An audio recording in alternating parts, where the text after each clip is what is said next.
I know. Okay. Welcome back to the From the Fabricator podcast. I'm your host, Max Pearlstein. Happy New Year. Happy 2024. We are off and running. And the first podcast of the year is now coming your way here in a few minutes. So thank you very much for joining me. Thank you so much for the support.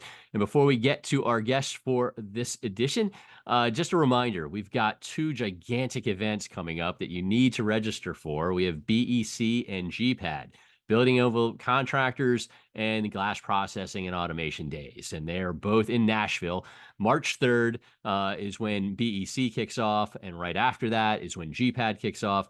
If you don't know what these are, BEC is the home for the glazers. GPAD is the home for fabricators. And if you are a fabricator, you must attend GPAD to keep up with the latest and greatest. Check them all out at glass.org. Hit the events and the agendas are up. Take a look. If you have any questions, reach out to me. I've had people reach out to me and say, hey, what are these about? Why should I come? We have great keynotes. Ricardo Mize of Vitro is one of the keynotes, along with Troy Johnson from Harman. Stefanie Couch, who's coming up later on this podcast, will be there. Great companies involved. Tom Jackson, Steel Encounters. You want to check these out. Again, this podcast, I forgot to mention, brought to you by My Glass Class and My Glass Fab from the National Glass Association.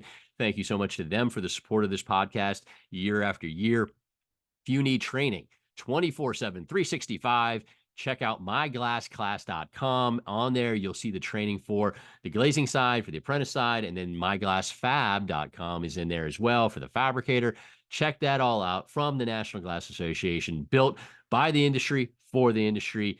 Any questions on that, feel free to get with me as well. Okay, time to move on to the podcast. Two sets of interviews to kick it off this year. I start off with Sterling Guyette and Luc Jacques of Insulite Glass. Great young guys. They got it. They get it. I mean, I'm really impressed. We had a fun conversation. And then I wrap up with Stefanie Couch, who I just mentioned. She is an amazing person. She spoke at Glass Build and blew everybody away. She's going to speak at BEC about AI. We talk about a lot of the things she's got going on, including a new CRM product that sounds pretty fascinating. So that is coming up. We start off with Sterling and Luc. We end with Stefanie. I'll see you on the other side. Thanks for checking it out. Okay. To kick off the new year, I'm thrilled. I got two guys that I'm excited to get to learn about and what they've got going on. I've got Sterling Guyette, Director of Operations, and Luc Jacques, Director of Sales at Insulite Glass. And you can find them online at insulateglass.com. Great company, doing really good things. And these guys are on a rocket ship. And guys, I'm excited to talk to you and learn a little bit more. Welcome to the pod. Yeah, thank you very much for having us, and it's an honor to be on here. Yeah, well, thank you, Max.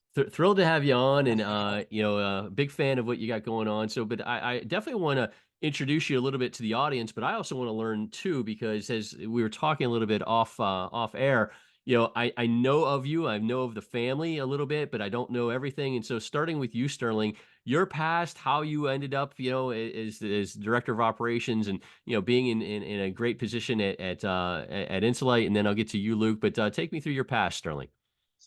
Yeah, so I'm the fourth generation. I'm the fourth Guyette to enter the glass business. Nice.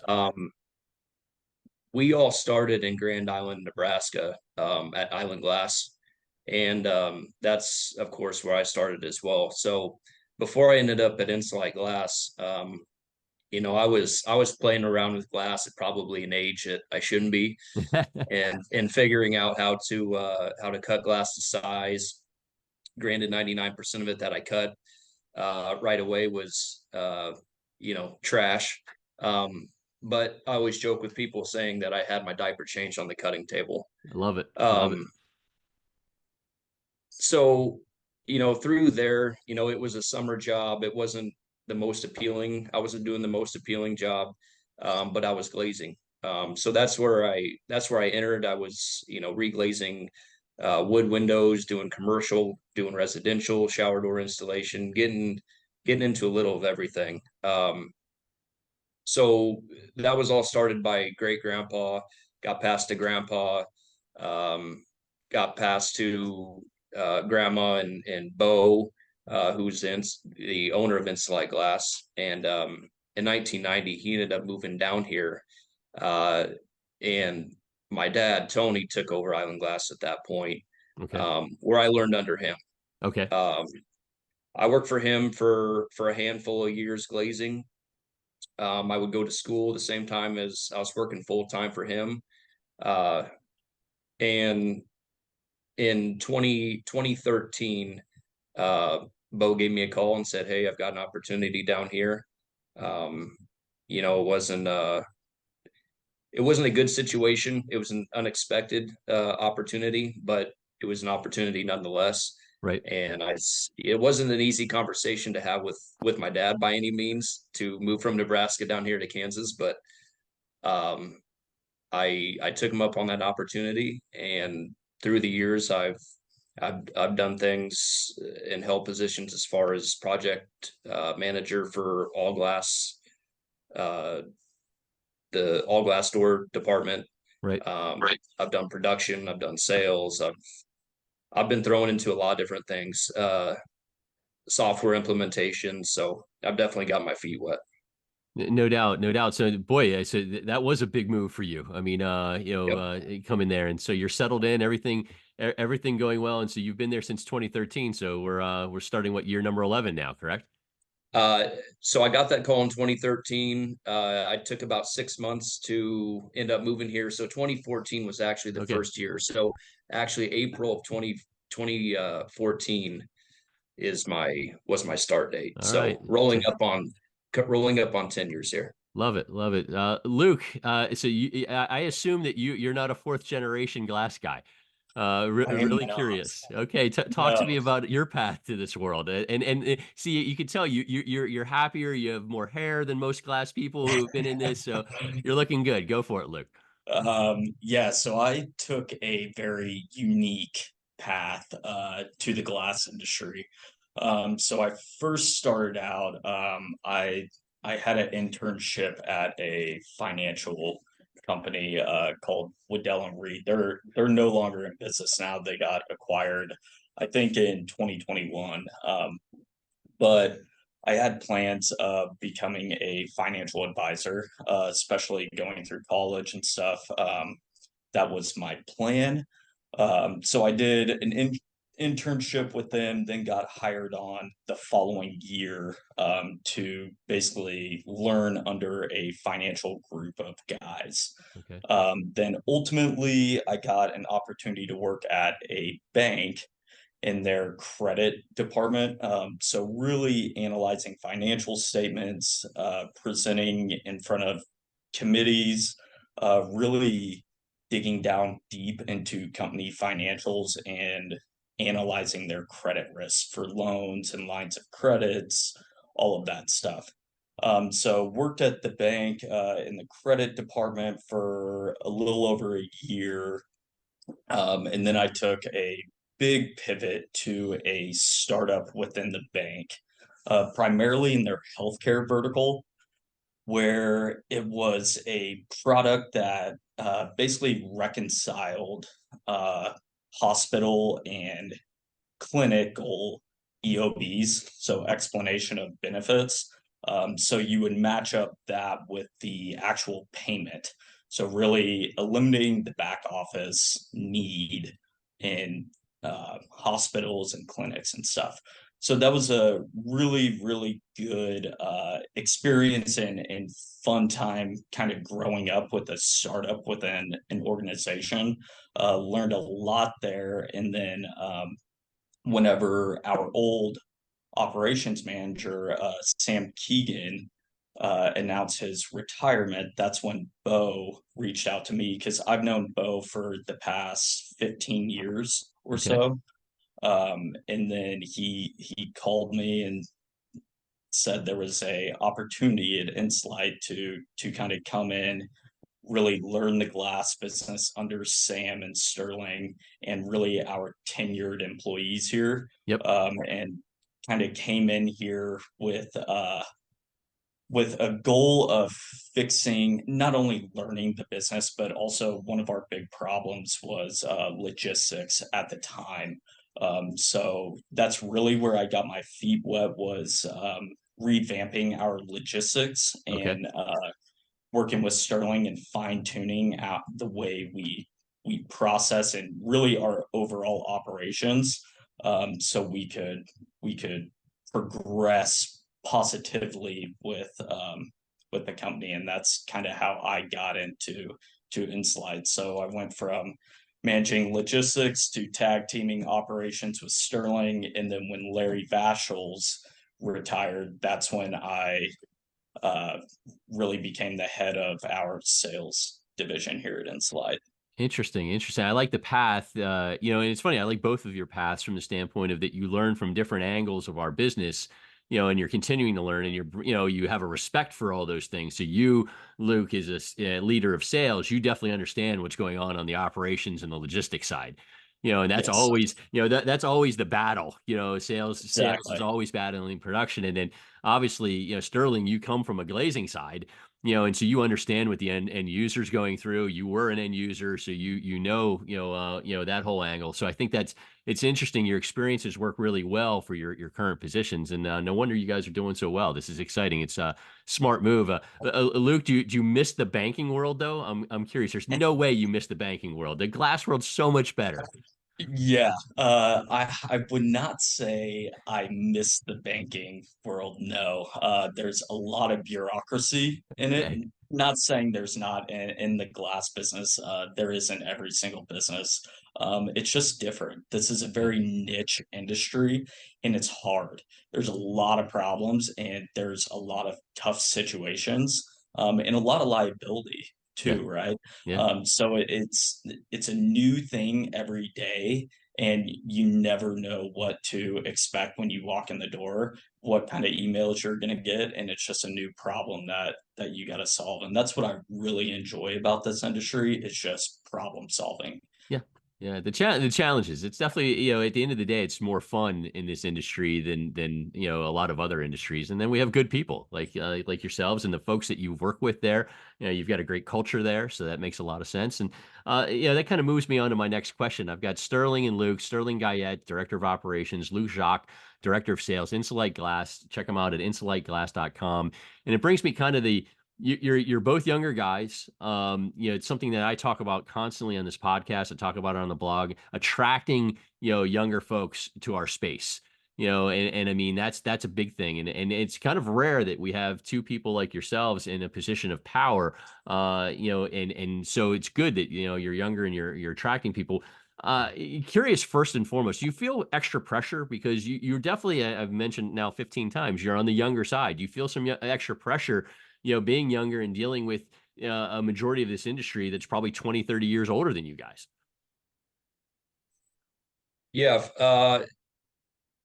yeah. I would say that yes. I mean, we have a really good balance of veterans here along with newbies, I guess. Okay. At the end of the day, it's what we do as a fabricator is it's manufacturing. And it's manufacturing a building material that's different than everything else. It's uh there's not really a product out there like glass. Um so it puts a lot of pressure on us to as far as retaining and attracting new people. It's one where we're picky and choosy about who we hire, but also um we have a lot of veterans here that are great with training. It's about once you get them in here, it's about retaining them. Yeah. Keeping them engaged, making them feel like they're part of something. Nobody wants to go to work for someone that they don't feel like they have a voice at the company that they work for. And it could be things we do a lot of things throughout the year, such as lunches. We do sweatshirts. We do I love the swag. I random love the sweatshirt you're wearing right now. So the yeah. swag, the random gift cards for just doing something outside of your core responsibilities.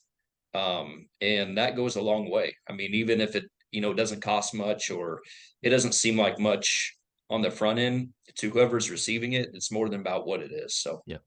No, that's it's good. yeah. You've got it. I like what you've got going on there. And I was just curious, kind of, I was placed in a position similar to yours, but I was not ready, and so I think I got run over pretty badly, because I was not ready. And I think you both were ready in different ways, trained in different ways, and climbed the ladder the right way. And then I think your outlook is dead on. The one thing we haven't done yet, though, is we got to talk about Insulite. It's a great company. I keep talking about, what you guys have got going on, but for those out there who don't know what Insulite is about, what Insulite does, and all you do, how about running down everything that Insulite's got going on these days? Uh, yeah. I mean, so Insulite has been around for 33 years now. Well, going to be 34. It started out as a small, tiny glass shop when Bo first moved up here.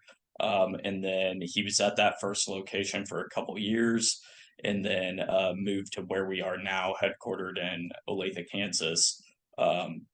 And it started as something very small, and then we've had a few additions to what it is today.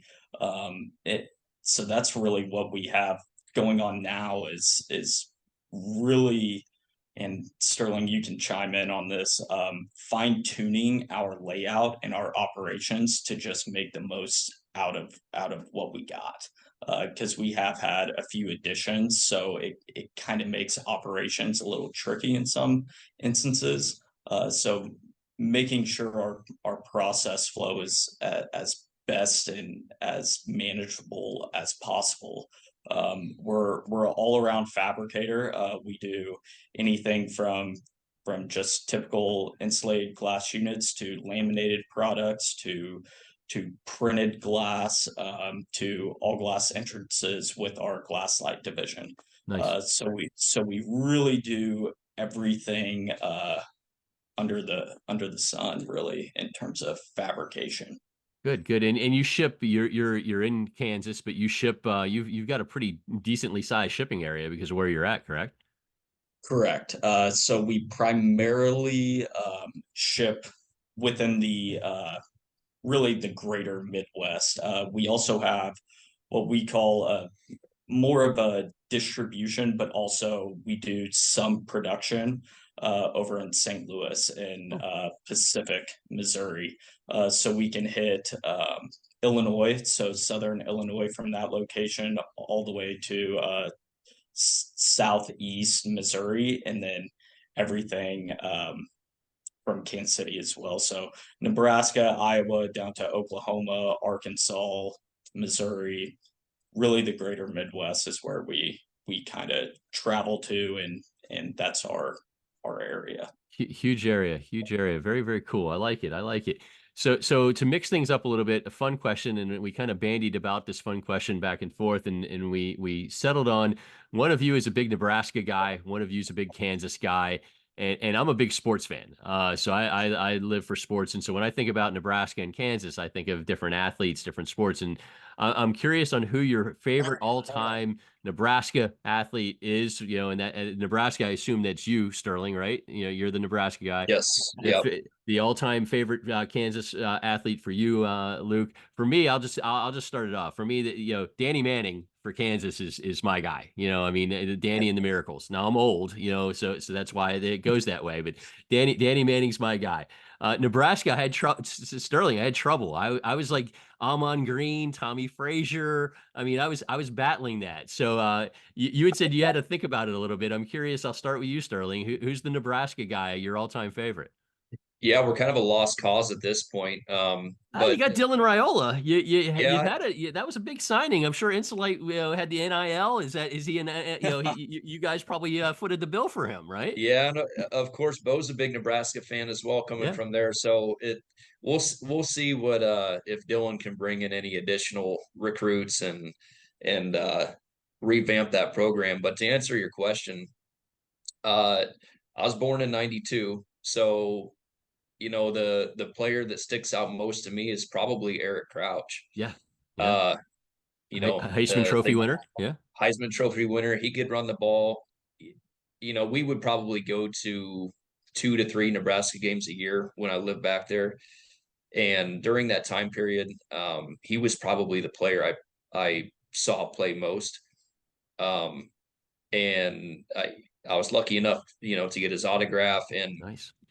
he actually came to one of the elementary school that I used to go to. And after he got drafted to the NFL, he got into playgrounds, donating playgrounds, and he actually donated the playground at the elementary school that I went to. So Nice. there's a little bit of a connection there, I I love guess. it. I love it. I love it. Very, very cool. And I think like I mentioned you in the email, the one thing about Nebraska right now I love is the volleyball team, the women's volleyball team. And then, playing in front of 90,000 people in that stadium. That was a scene. I assume you've been to many games. Is it Memorial Stadium? I think they play in Memorial. Memorial Stadium, yeah, Yeah. Yeah. ninety thousand strong.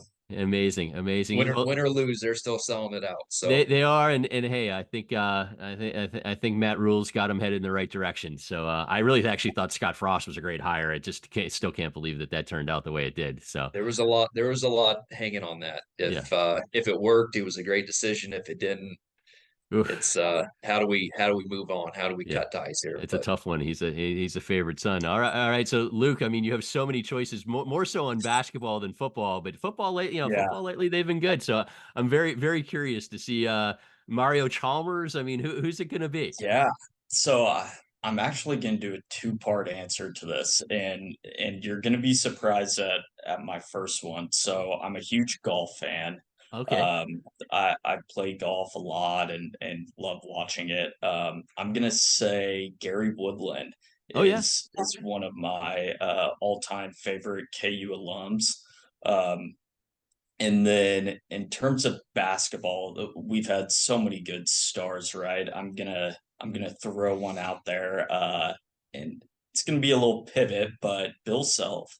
Bill Self, yeah, Bill the Self, great coach, the great yeah, coach. phenomenal coach, has done absolute wonders. Absolutely going to be a Hall of Famer, no doubt. And just the way that he's gone through recruiting and just all the troubles recently in the last few years, but nonetheless, KU basketball still strong. And then, like you alluded to, football's coming back.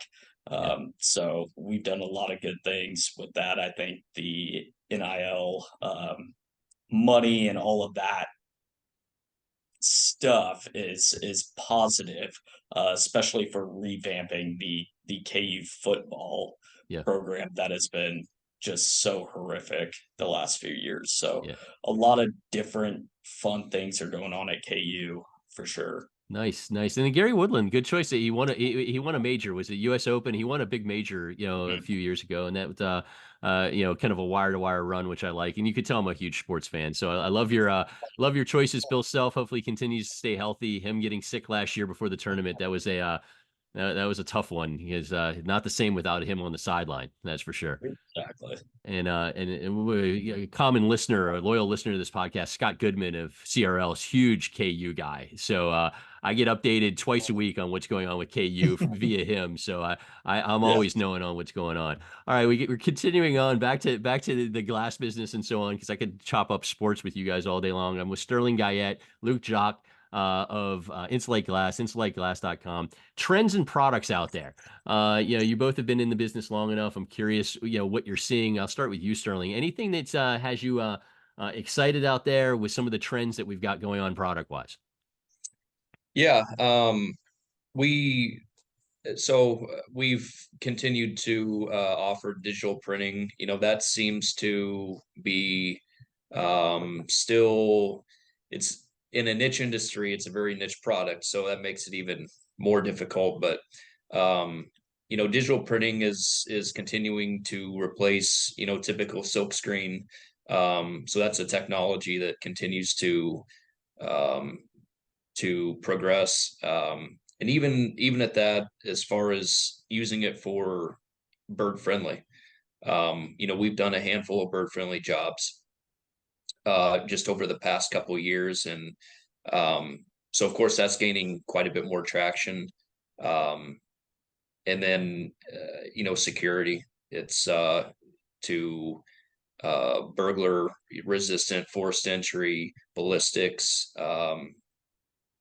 every laminated glass Yeah. used for those applications continue to spark a lot of interest from architects, general contractors, owners, everybody. No doubt. No Um, doubt. All of them moving forward. Luke, anything to add to that? Yeah, I would say one of the cool projects, or I guess products that's making more headway in the industry, is the switchable smart glass. Right now, I think just cost of it right now are too high to really take the traction that it has. I think eventually it'll get there as costs go down, but I think that's a really cool product that could have a lot of benefits for especially interior applications, for conference rooms, offices, things like that. But I mean, maybe it becomes even feasible on the exterior envelope Yeah, there's definitely, application. It's a really cool product, and I'm really interested to see where it goes in the next decade or two.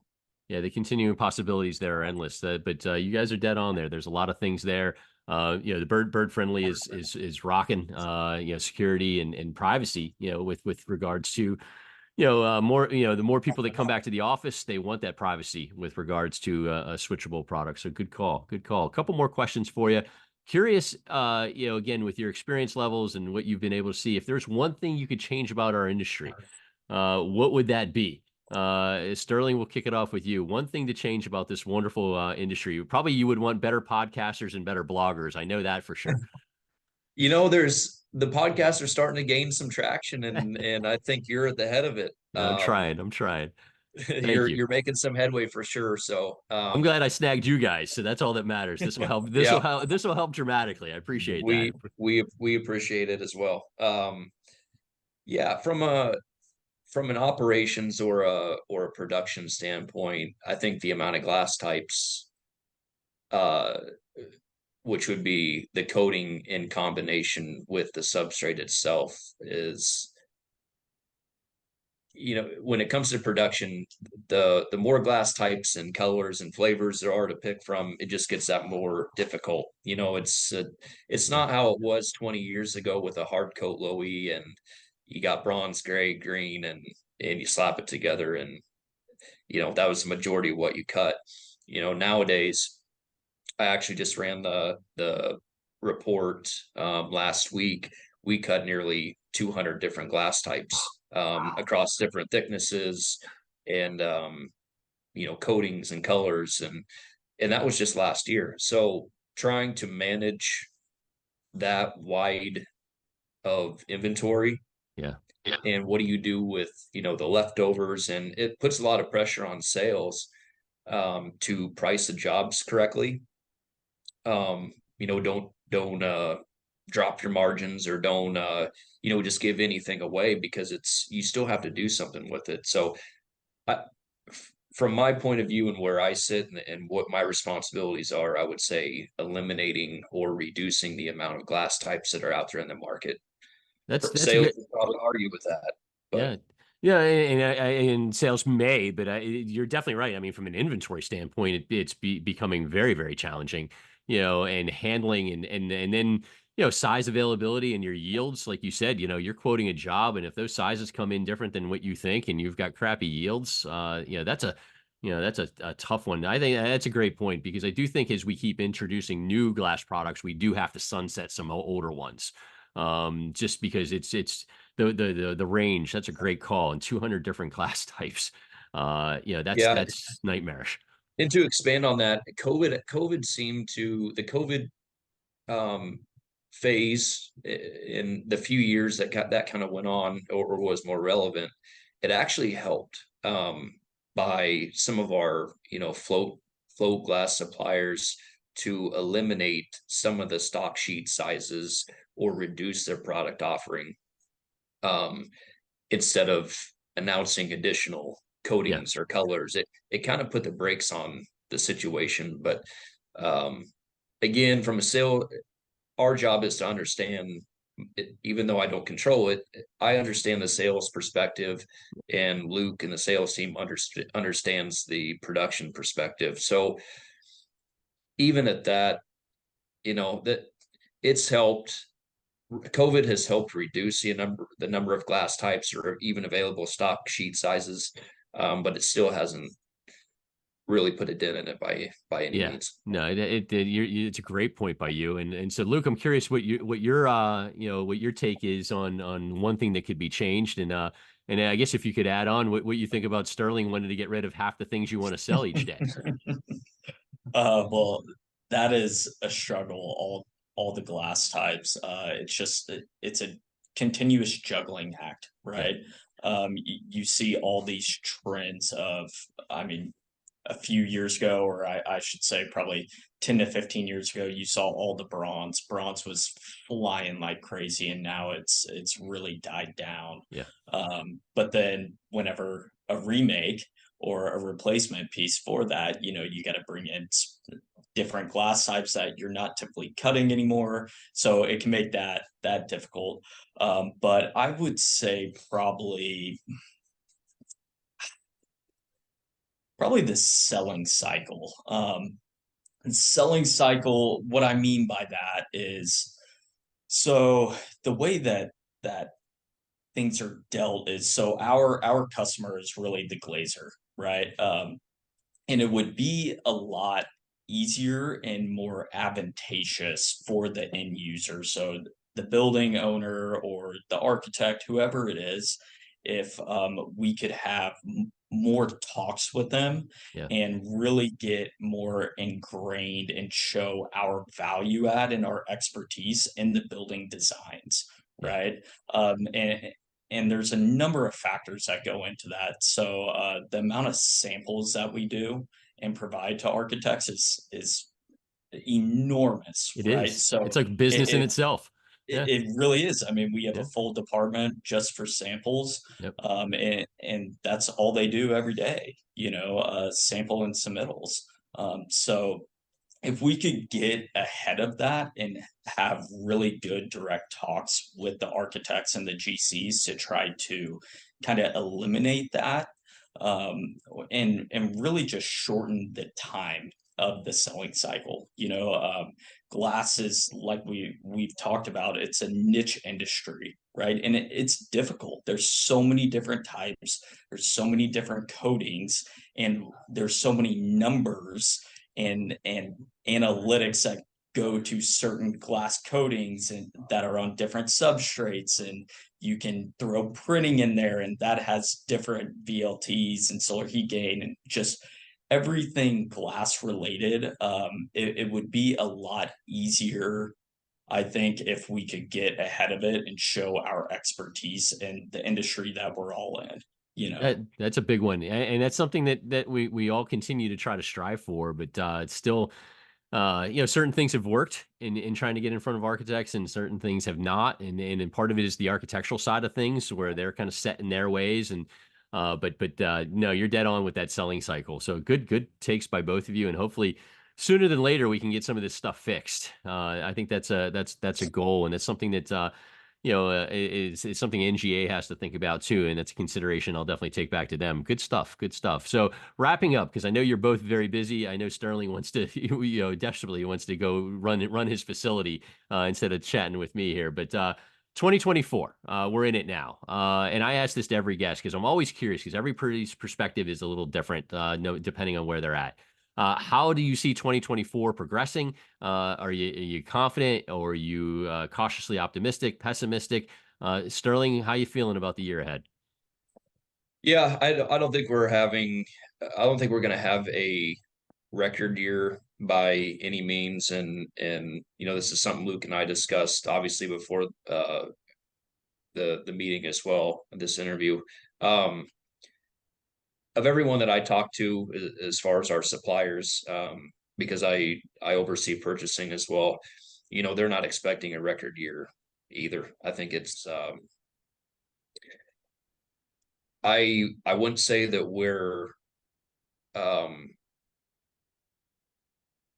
what word am I looking for? I wouldn't say that we're not susceptible to being part of a recession, but it seems to be in our region seems to be padded a little bit more than what the East Coast, West Coast, some of those larger cities. Kansas City is not a large city by any means, but of who we service, there's not even in slower years or bad years, the work still seems to be there a little bit more consistently than Good. in other pockets of the United States. Good. Yeah, you're not susceptible to the volatility. I think that's the big thing. And that's exciting and it's interesting. I mean, I don't think we're having a record year. I just hope that we can keep plugging along. And the recession thing does concern me, and it's going to be a bonkers year with this election. But Luke, anything to add? What are you seeing for the year ahead?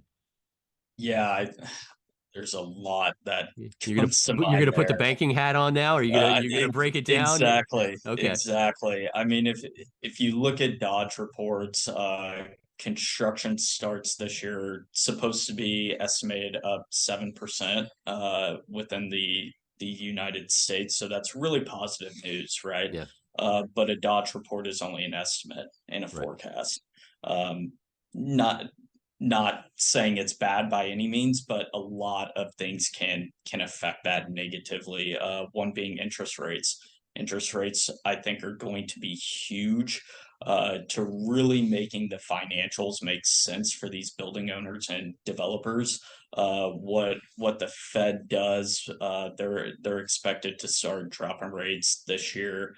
I don't anticipate it being until probably after Q2, maybe in Q3, closer to the actual election where they'll actually start dropping. But I mean, they're talking about 250 basis points, which I think would be huge for these developers and owners to make their financials make sense. So if that happens, I do anticipate more construction starts to actually happen.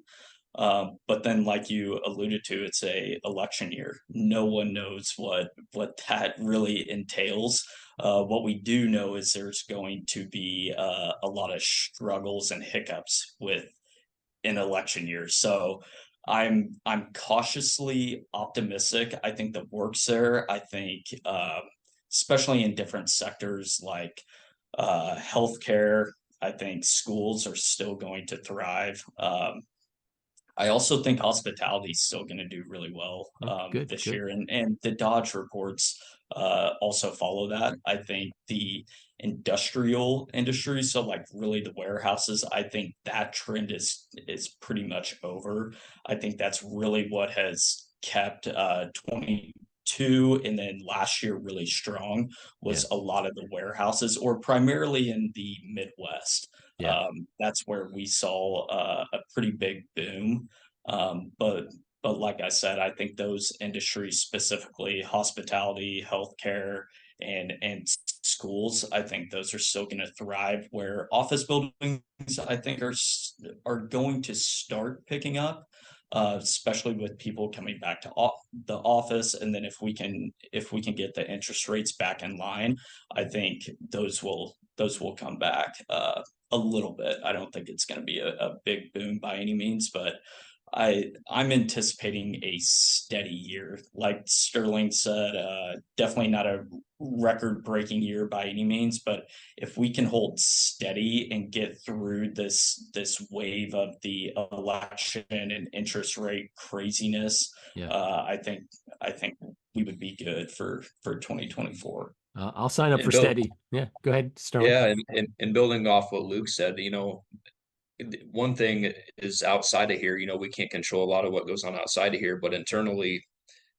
Luke and myself and a lot of management here, we have a heck of a team that we've been working on fine tuning and ironing all the wrinkles out, and we got a heck of a team here. So if the work's here, if the work's out there, then we're ready for it, and uh, you know can have a pretty good 2024.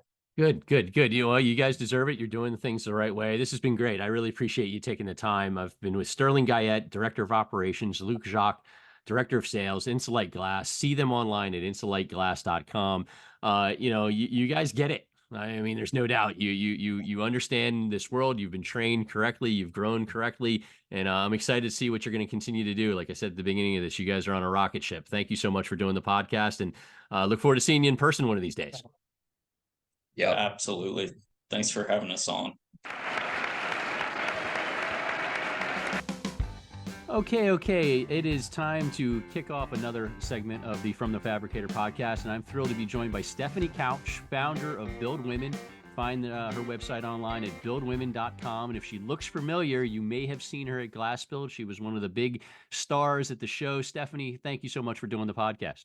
Thanks for having me. Excited to be here. It's awesome to have you here. I can't wait to get to know you a little bit better because I only caught a piece of your talk at Glass Build. So this is going to be great for me. And then, we only had 8,000 people at Glass Build. We had a packed house for you, but there's still the rest of the industry that needs to get to know you a little bit. So let's talk a little bit about your past, because you're not somebody who just popped on the scene as an inspirational speaker. You're part of our world, part of our space. Yeah. So talk a little bit about your past, where you grew up and how you got from then to now in the building product space.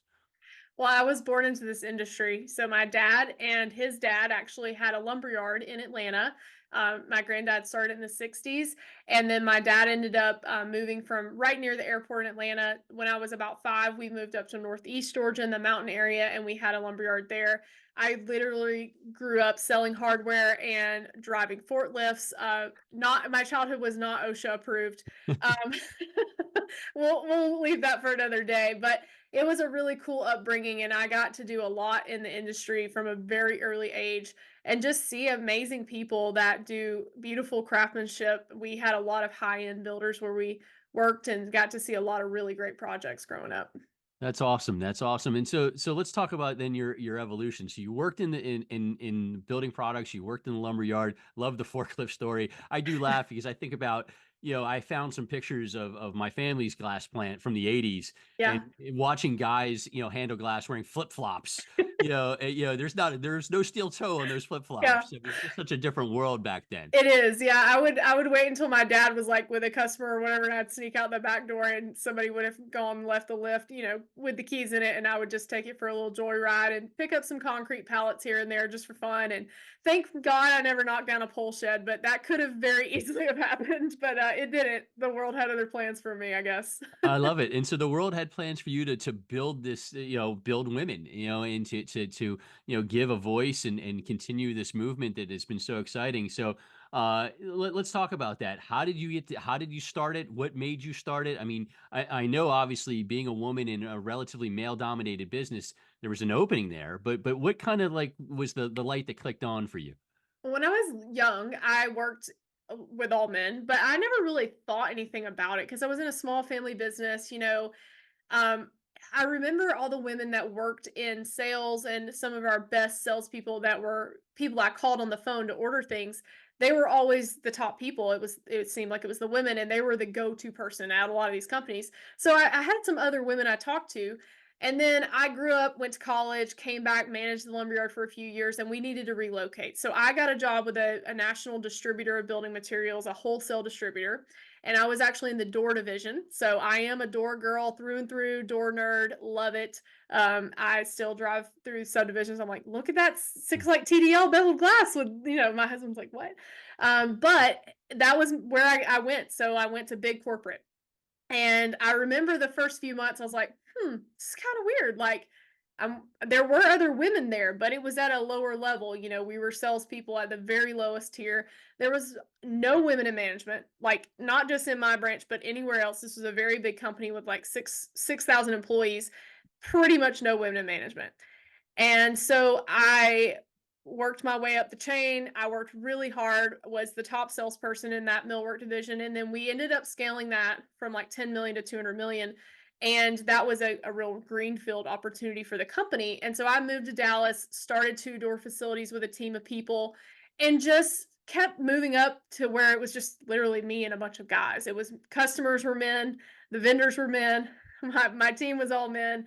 We had some salespeople on my team that were women, but it was just always me and the guys. And I felt pretty comfortable in that situation most times because I had been that way my whole life, right? I mean, I grew up that way.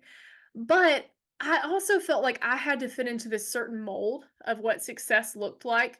And I never really did very well at that because I never wanted to dress like them. You know, vest and khakis and a polo shirt weren't my thing, and they were never going to be my thing.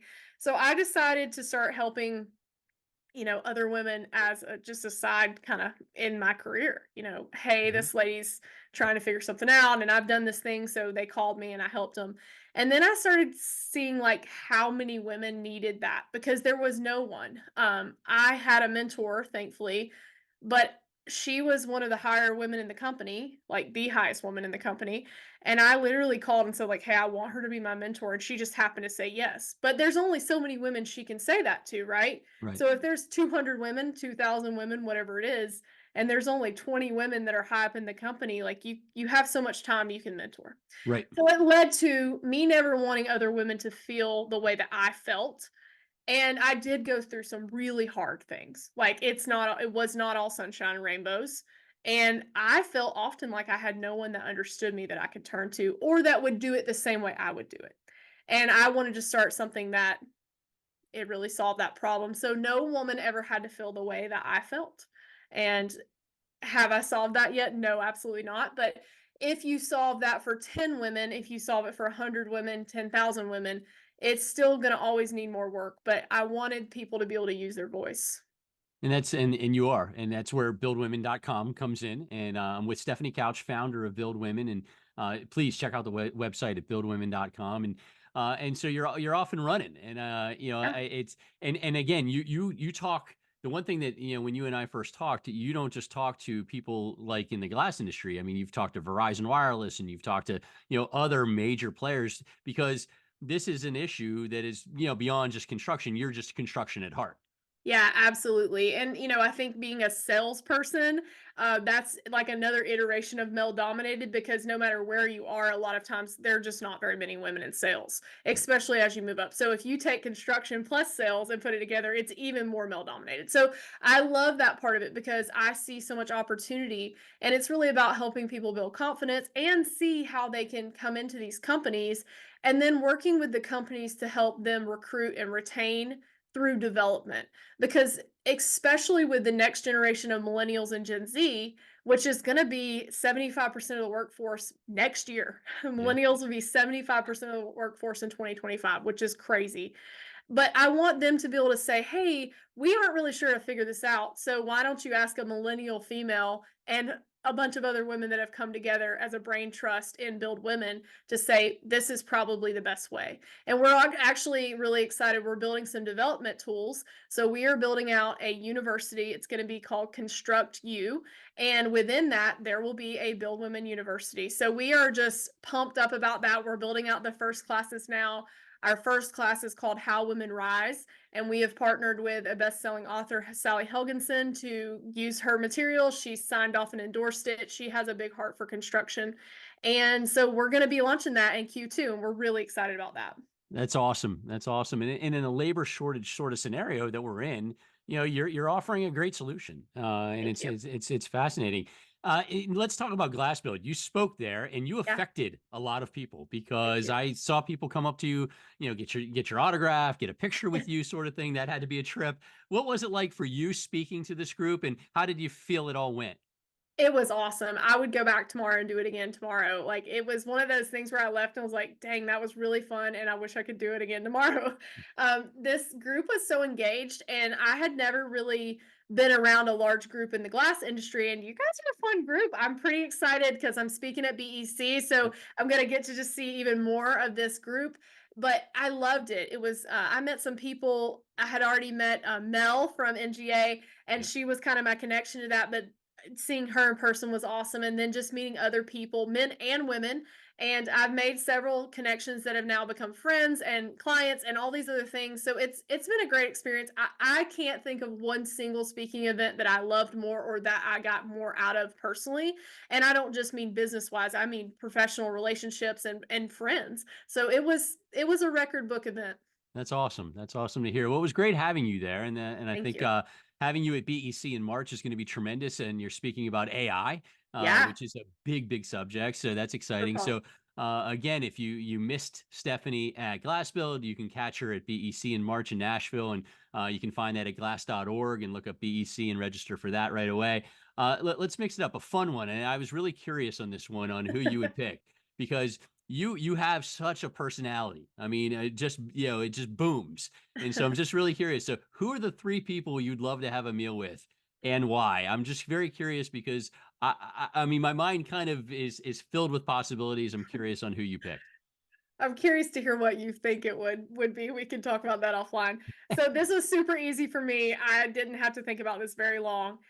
There's one person in the industry. She is a badass woman. Her name is Diane Hendricks. She started ABC Supply, the roofing company. She is a billionaire, but she has built a huge business. Her husband died after the business was going, and everybody thought she was just going to sell this thing and ride off into the sunset with her money. And she didn't. She doubled down and she built it instead. So she is living, and I would love to have dinner with her. And if someone knows how to make that happen, like, that's my number one. So putting that into the universe, because There you I go. believe things happen. The second one is Alex Hermosi. So he is an entrepreneur. He's a young guy. He built a company and exited it for a large amount, but he really is just a sales and motivational type person. Also no BS type person. And my husband and I listen to a lot of his stuff. He has his wife is named Layla, and she's the CEO, and he's kind of the visionary person. They have an acquisitions company now, and they build a lot of big businesses. So I'd love to pick their Nice. brain for a few hours. Nice. Yeah. And then the last one is a kind of a given for most entrepreneurs, is Warren Buffett. I mean, you can't bottle up much more in a brain than that man has in his. So I would love to go to Omaha and sit down and have a dinner with him. That would be amazing.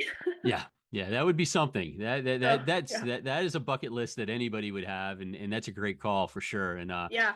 And the funniest thing is his right-hand man, Charlie Munger, just Yep. passed, and Charlie was not popular in the glass industry because he had come out saying he doesn't like windows.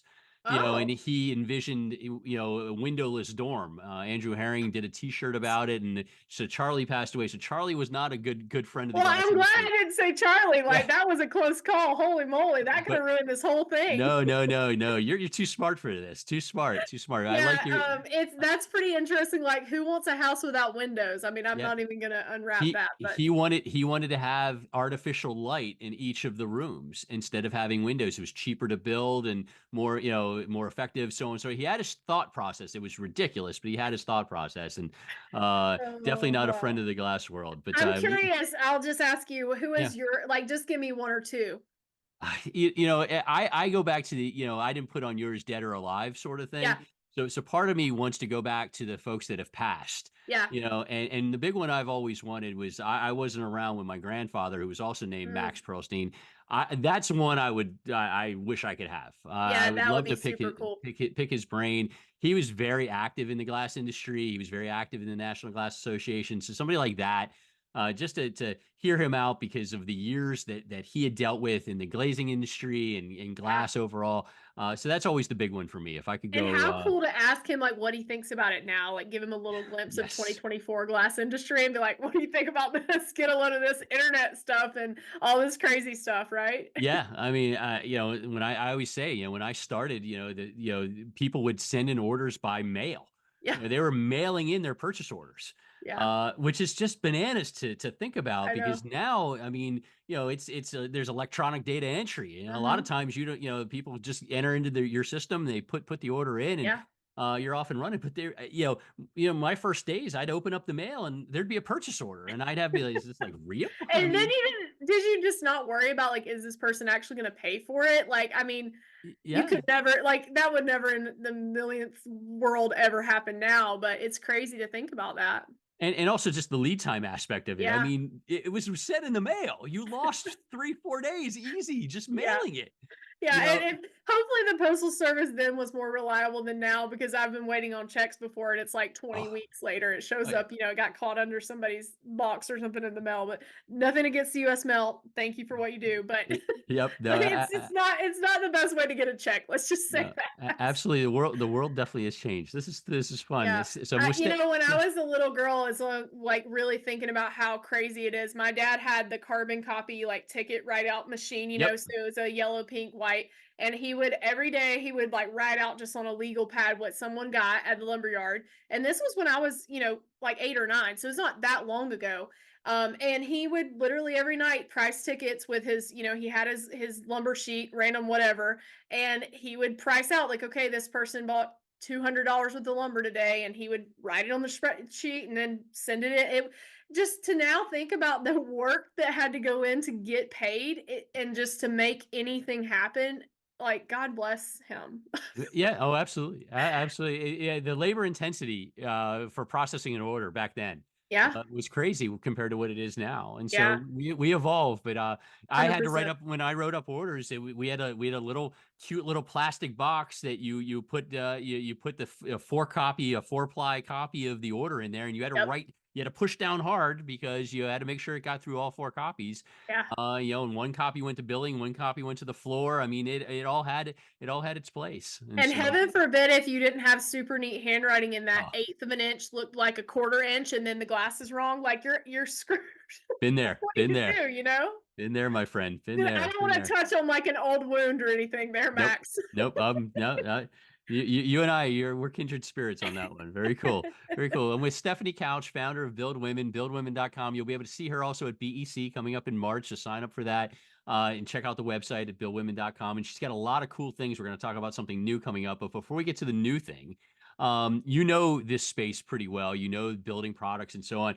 What are some of the trends out in the world that you find exciting right now? Well, one thing that just really intrigues me, and it has for several years, is mass timber. It's not something that's huge yet, but I think it's really cool. And just seeing some of the things that are built, it's just aesthetically so beautiful and Yeah, also good for the earth.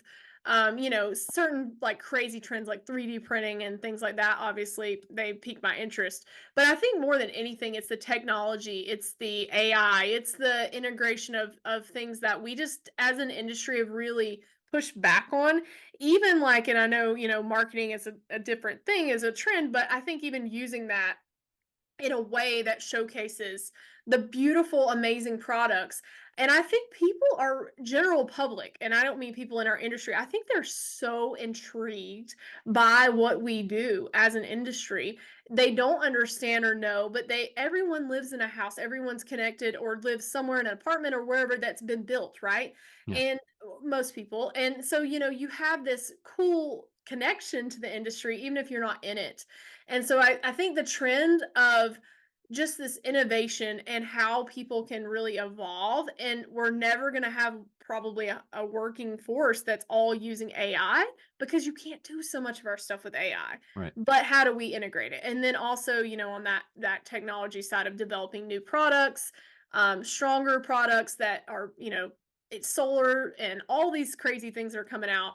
I see a lot of new cool stuff that's just beautiful, honestly. Like, with the glass and door industry, the things that are happening with doors and like the bifold and the pocket doors and the corner doors and, the windows, and it's just amazing. And then you see it, and I mean, I'm still such a door nerd. Like, I swoon. I'm like, Yeah. oh, I mean, it takes my breath away when I see like a beautiful 16-foot, bifolding door going into a wall somewhere with a remote control. It's like, how is this possible? And how do I afford it in my house? Exactly, exactly. I'm the same as you. When I see things, I'm like, I wish I could put them in my home because it's Yeah. so amazing. No, Yeah. you're dead on. And again, I'm glad you're talking about AI. When you come to BEC because that is Yeah. a big piece, and good takes on that. Now you are, not only a massive advocate for women, but you're also a strong marketer. You have the marketing side. You talked a little bit about Construct You, which is exciting. You've got that Mhm. going, but you told me right before we started, you've got something brand new coming out. Got a Yeah. CRM coming down the pike. Talk Pretty about exciting. that.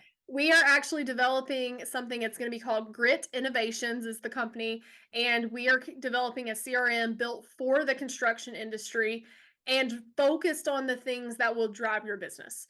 Okay. CRM is not something that I've seen a ton of companies use and use well. It's troublesome. It takes a long time to integrate. You have to have a person dedicated to it.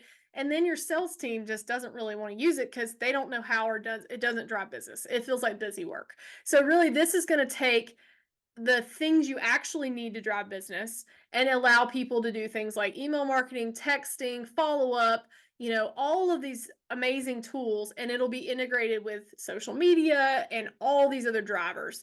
So it will be a really easy way for companies like glazers, people in the construction industry, that especially the smaller businesses that can't afford $100,000 IT person a year to come and make this happen for their company. And we are really excited about it. It's coming out in a month, and Okay. we will be ready for business. And we're going to have, like I said, a lot of conversations with people about how do we help them drive leads and really optimizing, their SEO, Google, all of those things, and not having to spend 20, 30 hours a week on social media to make that happen, because these people are busy. They're busy Yeah. out making money.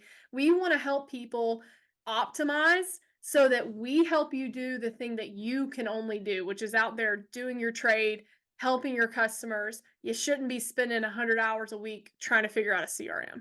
No, absolutely, absolutely. And this is so new. How do we have a website for this? Will it be found? There How? is no website. Okay. It's coming soon. This is Okay. like seriously fresh off, like It just is. happened. It Yeah. definitely is. So the best way is that people need to follow you on LinkedIn because Yeah, that's so where if you're you very send me a prominent. message on LinkedIn, and by the time that I hit BEC, I will have all of the website, everything will be ready to go. But I'm just so excited about it that I wanted to share it with you and your audience, because I feel like it's such a big need in the industry.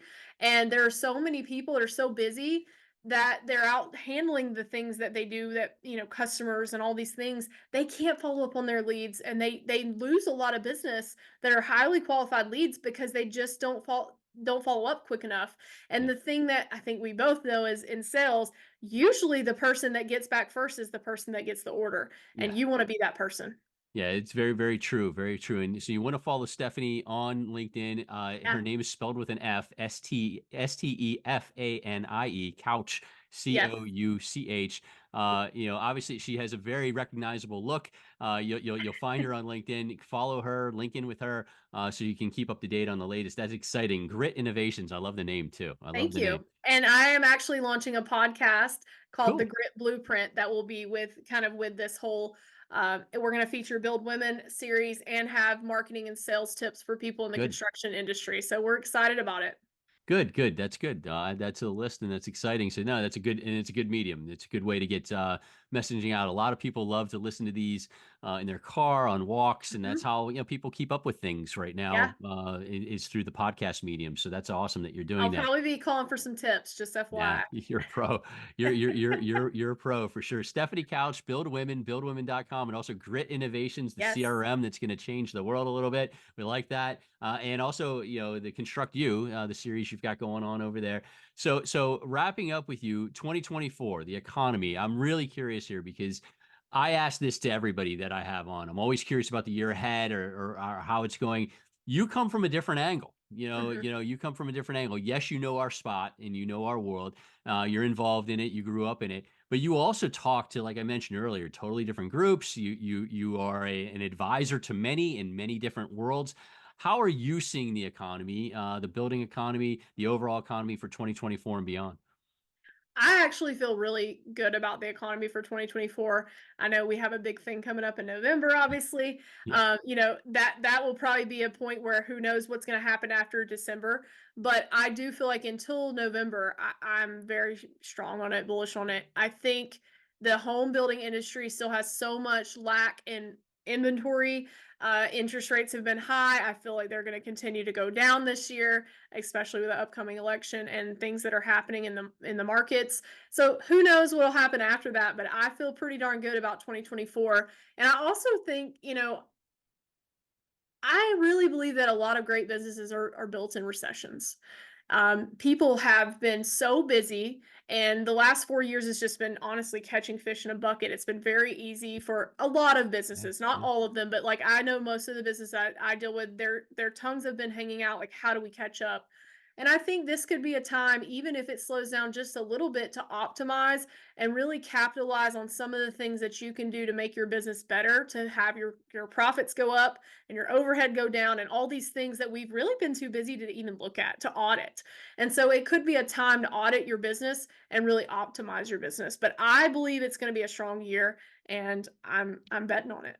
I like it. I like, and you're dead on about the timing to optimize your business. I really like that takeaway because in the last couple of years, people did not have to try to get work. The work No. came to them. I mean, you said, fish in a barrel sort of thing. I mean, the work came to them. Now, not only do you have to try, but you have to be smart. Yeah. You have to know what you're doing. So, so taking a look at what you've got going on is really important, and the timing is right for that. And Yeah. if it can stay a little bullish and we can stay positive, that's my thing. I mean, I believe we're a resilient group of people as it is, I but agree. you have to do that. So it's a good piece. And I'm all for 2024, and it sounds like you're ready to go. You got a lot of things going for Yeah, a 20. lot of irons in the fire, and I'm fired up about it. And I fully believe that life gives you opportunities and you got to just go after it. And thankfully, there's a lot of opportunity in our industry.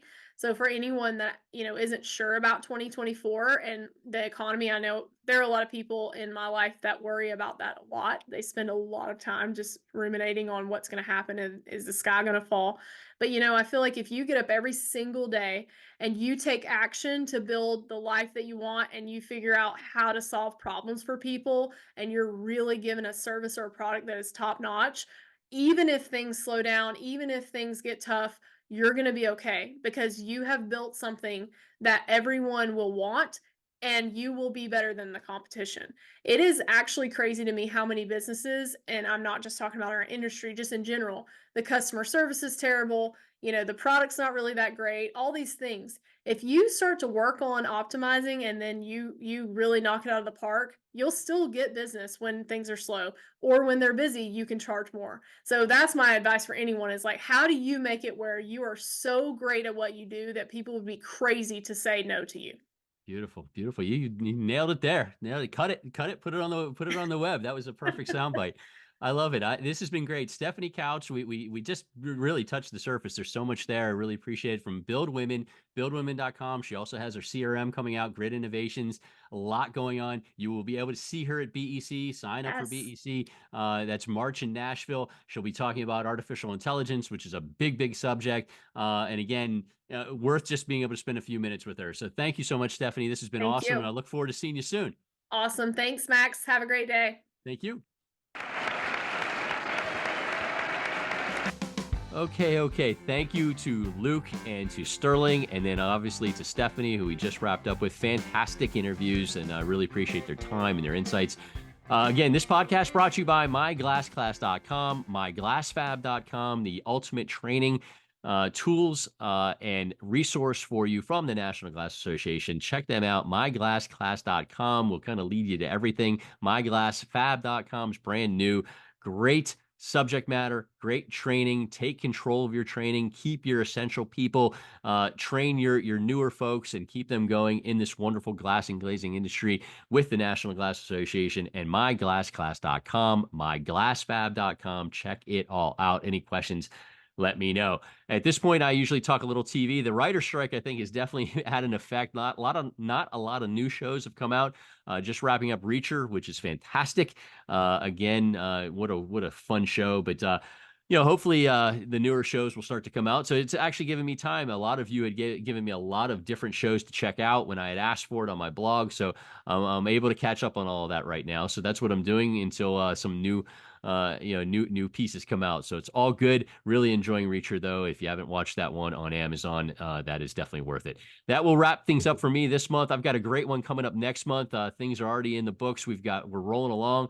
Look forward to BEC. Looking forward to GPAD. Also, the Glass Conference, Isle of Palm, and Charleston, South Carolina, technical conference. If you need info on that, that's coming up in February as well. Look forward to educating you on that as well if you need it. And again, thank you for listening. Thank you for watching. Thank you for supporting, and we'll see you next time. Oh, the music is stopped.